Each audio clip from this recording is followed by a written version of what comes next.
Guys এই মুহূর্তে আমি এখন দাঁড়িয়ে রয়েছি বনগাঁ কেউটিপাড়া ফকির বাগানের যে রাস্তাটা আছে ওইখানে। এই রাস্তাটার জন্য 36,49,999.87 টাকা সরকার থেকে মানে কাজের জন্য গিফট করা হয়েছে। এটা 2014 সাল 2024 এই তারিখে কাজটা শুরু হয়েছে। তা 25 সাল শেষ হয়ে গেল, আর 1 মাস বাকি আছে। প্রায় 1 থেকে 1.5 বছরেরও বেশি হয়ে গেল। রাস্তাটা কেন কমপ্লিট হচ্ছে না সেরকম কোনো কিছু আমার জানা নেই, ঠিক আছে। কবে যে কমপ্লিট হবে সেটাও আমি জানি না। তো ভিডিওটা এই কারণেই করছি, এই রাস্তা দিয়ে ফকির বাগান থেকে হাজার হাজার মানুষ সারাদিন যাতায়াত করে, স্কুলের বাচ্চারা, তারপরে হচ্ছে চাষিরা মাঠের সব মালপত্র নিয়ে যায় এই রাস্তা দিয়ে।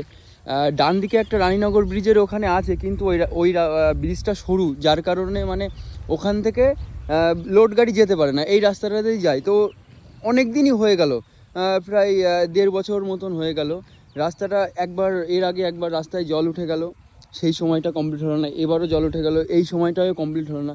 রাস্তাটা কেন কমপ্লিট হচ্ছে না সেটা আমার জানা নেই। তো কবে কমপ্লিট হবে, যদি তোমরা কেউ কিছু জানো তো কমেন্ট করে অবশ্যই বলো, ঠিক আছে। আমি ভিডিওটা করছি এই কারণেই যে রাস্তার অবস্থা প্রচুর আবারও খারাপ হয়ে গেছে, ঠিক আছে। যখন মানে গাড়ি নিয়ে যাচ্ছি, মানে খোয়া টোয়া উঠে আছে রাস্তাটা, মানে পাথর ফেলে রেখেছে, বহুদিন হয়ে গেছে, ঠিকঠাকই করছে না। যার জন্য আজকে ভিডিওটা করলাম।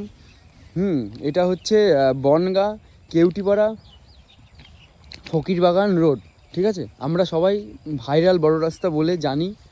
তো দেখো রাস্তার মানে যাও বা কাজ করেছিল, সব পাথরগুলো আবারও সব চারিদিকে ছিটকে জলের মধ্যে পড়ে গেছে। তো সেই জন্যই ভিডিওটা করছি, রাস্তাটা যাতে একটু তাড়াতাড়ি ঠিক হয়ে যায়, ঠিক আছে।